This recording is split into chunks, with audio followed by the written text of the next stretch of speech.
Hi friends, welcome to Salem Padma சமையல். இன்னைக்கு நம்ம என்ன பார்க்க போறோம்னா சூப்பர் கிறிஸ்பான மசால் வடையும் பார்த்தீங்கன்னா சேமியா பால் பாயசமும் தான் பார்க்க போறோம். அது நம்ம வீட்டில் இருக்கிற பொருள் வச்சு குயிக்காகவும் டேஸ்டாகவும் பார்க்க போறோம். வாங்க போய் பார்க்கலாம். இதுக்கு முதல்ல பாருங்க, நான் வந்து கடலைப்பருப்பு ஒரு கப்பு பார்த்தீங்கன்னா மெஷரிங் கப்பில் ஒரு கப் எடுத்திருக்கேன். அளவு 200 கிராம் இருக்கும். இது நான் வந்து ஏற்கனவே ஒரு 2 மணி நேரம் ஊற வச்சு எடுத்து வச்சிருக்கேன். நீங்கள் கடலைப்பருப்புக்கு பதில் பட்டாணி பருப்பு கூட எடுத்துக்கலாம். அது இன்னும் கொஞ்சம் 1 மணி நேரம் சேர்த்து ஊற வச்சா நல்லா கிறிஸ்பாக இருக்கும். இப்போ இதை நம்ம அரைச்சிக்கலாம். இப்போ அதுக்கு பாருங்க, நான் மிக்சி ஜார் எடுத்திருக்கேன். இதில் ஒரு சின்ன துண்டு இஞ்சி, ஒரு 5-6 பல்லு பூண்டு, சின்ன சைஸு 2 பட்டை, 4 லவங்கம், 3 காஞ்ச மிளகாய் வச்சுருக்கேன். அதுக்கப்புறம் 1 டீஸ்பூன் சோம்பு. இப்போ இதில் நான் தேவையான அளவு உப்பு போட்டு இதை ஃபஸ்ட்டு நான் கொரகொரப்பாக அரைச்சி எடுத்துகிட்டு வந்துடுறேன். பாருங்கள், இந்த அளவுக்கு நான் கொரகொரப்பாக அரைச்சிட்டேன். இப்போ நம்ம இதில் பருப்பை சேர்த்துக்கலாம்.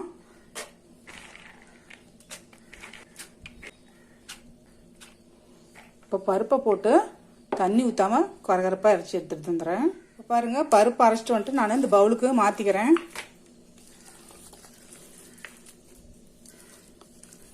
கொஞ்சம் பருப்பு பார்த்தீங்கன்னா 1-2 இருக்கும். கடைசீட்டில் கொஞ்சமாக போட்டு ஒரு சுற்றி எடுத்துட்டு வந்துட்டேன்.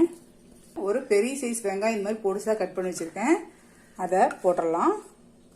2 பச்சை மிளகாய், கொஞ்சமாக மல்லி இலை, கொஞ்சம் கருவேப்பிலை. இப்போ இது நல்லா கலந்து விட்டுடலாம். இப்போ பாருங்கள், மாவு நல்லா கலந்தாச்சு. இப்போ நம்ம சின்ன நமக்கு எந்த சைஸ் வடை வேணுமோ அந்த மாதிரி சின்ன உருண்டையாக ஊட்டி வச்சிட்டோம்னா நம்ம டக்குன்னு அப்படியே தட்டி போட்டுக்கலாம். இந்த மாதிரி எல்லா பால் செஞ்சு எடுத்துக்கலாம். இப்போ பாருங்க, நான் வந்து கடாயில் வந்து ஆயில் ஊற்றி வச்சிருக்கேன். இப்போ நம்ம இந்த ஏற்கனவே செஞ்ச இந்த பால் பார்த்தீங்களா இப்படி இருக்கு இல்லையா, ஜஸ்ட் ஒரு அமுக்கிட்டு போட்டுடலாம். இந்த மாதிரி பால் மாதிரி செஞ்சிட்டோம்னா ஈஸியாக நம்ம வடை செஞ்சு எடுத்துடலாம். வேகும். அப்படியே கம்பி வச்சு திருப்பி விட்டுடலாம். எடுத்துடலாம். பாருங்க, நல்லா கலர் சேஞ்ச் ஆயிடுச்சு. சூப்பரான நம்ம மசால் வடை ரெடிங்க. இது ஒரு பேன் வச்சிருக்கேன். இதில் நான் ஒரு 2 டீஸ்பூன் அளவுக்கு நெய் ஊற்றிக்கிறேன். இதுக்கு நெய் கம்மியாக இருந்தாலே போதும். நான் முந்திரி பருப்பு ஒரு 10 முந்திரி பருப்பு உடைச்சி வச்சிருக்கேன். அதை கொஞ்சம் செவக்க வறுத்துக்கலாம். இப்போ முந்திரி பாருங்க ஓரளவுக்கு செவந்துருச்சு. இப்போ இதில் நான் ஒரு 15 காஞ்ச திராட்சை வச்சிருக்கேன். அதையும் நல்லா நம்ம வறுத்துக்கலாம். ஒரு பலூன் மாதிரி வரணும், அந்த அளவுக்கு வறுத்து எடுத்துக்கலாம். பாருங்க, இது நல்லா வறுபட்டுருச்சு. இதை நான் தனியாக எடுத்துக்கிறேன். இப்போ இந்த மீதி இருக்கிற நெய்லேயே பாருங்க, நான் 3/4 கப் அளவுக்கு சேமியா வச்சிருக்கேன். அதை போட்டு நல்லா கோல்டன் ப்ரௌன் அளவுக்கு வறுத்து எடுத்துக்கலாம். இப்போ சேமியா பாருங்க நல்லா வறுபட்டுருச்சு. நான் இப்போ இதையும் நான் ஒரு பிளேட்டுக்கு மாற்றிக்கிறேன். இப்போ பாருங்க, சேமியா எடுத்துட்டேன். அதே நான் பேன்லேயே 1/2 லிட்டர் அளவுக்கு நான் காய்ச்சாத பால் பார்த்தீங்கன்னா ஃபுல் ஃபேட் மில்க் வச்சுருக்கேன் பாயாசத்துக்கு. அதுதான் பார்த்தீங்கன்னா க்ரீமி டேஸ்ட் கொடுக்கும். இது ஊற்றிக்கலாம். பால் வந்து கொதிக்கட்டும். பாருங்க, பால் வந்து கொதிக்க ஆரம்பிச்சிருச்சு.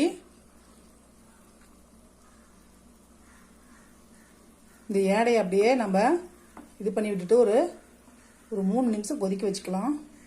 பால் பாருங்க ஒரு 3 நிமிஷம் நல்லா கொதிச்சிருச்சு. இப்போ நம்ம ஏற்கனவே வறுத்த இந்த சேமியாவை சேர்த்துக்கலாம். சேமியா பார்த்தீங்கன்னா சேவரட் சேமியா எடுத்துக்கோங்க. அதுதான் வந்து பாயாசத்துக்கு நல்லாயிருக்கும். அது வறுத்த சேமியா வந்தாலும் நெய்யில் இந்த மாதிரி வறுக்கும் போது நல்லா நமக்கு டேஸ்ட்டாக இருக்கும். இது ஒரு மீடியம் ஃப்ளேமில் வச்சு இந்த சேமியாவை வேக வச்சு எடுத்துக்கலாம். நல்லா கொதிச்சிட்ருக்கு. இந்த சைடில் வர இந்த ஏடையெல்லாம் அப்படியே எடுத்து விட்டுடலாம். அதுதான் நல்லா டேஸ்ட் கொடுக்கும். சேமியா வெந்துருச்சான்னு பார்த்துடலாம். பாருங்க, இந்த மாதிரி கிள்ளுனா நம்ம கிள்ள வரணும். ரொம்பவும் குலைவாக வேக வச்சிடாதீங்க. இப்போ வந்து ஃப்ளேமை வந்து ஃபுல்லாக குறைச்சிட்டு நான் மெஷரிங் கப்பில் 1 கப் அளவுக்கு சர்க்கரை எடுத்து வச்சுருக்கேன். அதை போட்டு மிக்ஸ் பண்ணிக்கலாம். ஃப்ளேம் வந்து ஃபுல்லாகவே குறைச்சிருங்க, இல்லைன்னா பால் திரியறதுக்கு வாய்ப்பு இருக்குது. இப்போ ஃப்ளேம்லேயே கொஞ்சம் கொதிக்கட்டும். சர்க்கரையும் நமக்கு கரைஞ்சிக்கும். இப்போ பாருங்க, நல்லா வந்து சர்க்கரையெல்லாம் உருக்கி நல்லா கொதிக்க ஆரம்பிக்குது. இப்போ இந்த ஸ்டேஜில் நான் ஒரு 1/4 டீஸ்பூன் அளவுக்கு ஏலக்காய் பொடி வச்சுருக்கேன், அதை போட்டுடலாம். இந்த அளவுக்கு இருக்கட்டுங்க. ஏன்னா இன்னும் கொஞ்சம் ஆற ஆற கெட்டிப்படுறதுக்கு வாய்ப்பு இருக்குது. இன்கேஸ் அப்படி உங்களுக்கு கெட்டி ஆயிடுச்சுன்னா நீங்கள் காய்ச்சி ஆற வச்ச பாலோ லைட்டாக வெது வெதுப்பான தண்ணியோ ஊற்றி நீங்கள் டைல்யூட் பண்ணிக்கோங்க. இப்போது இந்த நம்ம ஏற்கனவே வறுத்த முந்திரி திராட்சை போட்டு மிக்ஸ் பண்ணால் நம்ம சேமியா பாயாசம் ரெடிங்க. இப்போ பாருங்க, நம்ம செஞ்ச இந்த மசால் வடையும் சேமியா பால் பாயசமும் நம்ம குயிக்காக ரெடி பண்ணிட்டோம். இது கொஞ்சம் டிஃப்ரெண்ட் டேஸ்டாகவும் இருக்கும். நம்ம வீட்டில் இருக்கிற பொருள் வச்சு நம்ம தயார் பண்ணிடலாம். நீங்களும் ட்ரை பண்ணி பாருங்க. இந்த வீடியோ உங்களுக்கு பிடிச்சிருந்தாக்க லைக் பண்ணுங்க, ஷேர் பண்ணுங்க, கமெண்ட் பண்ணுங்க.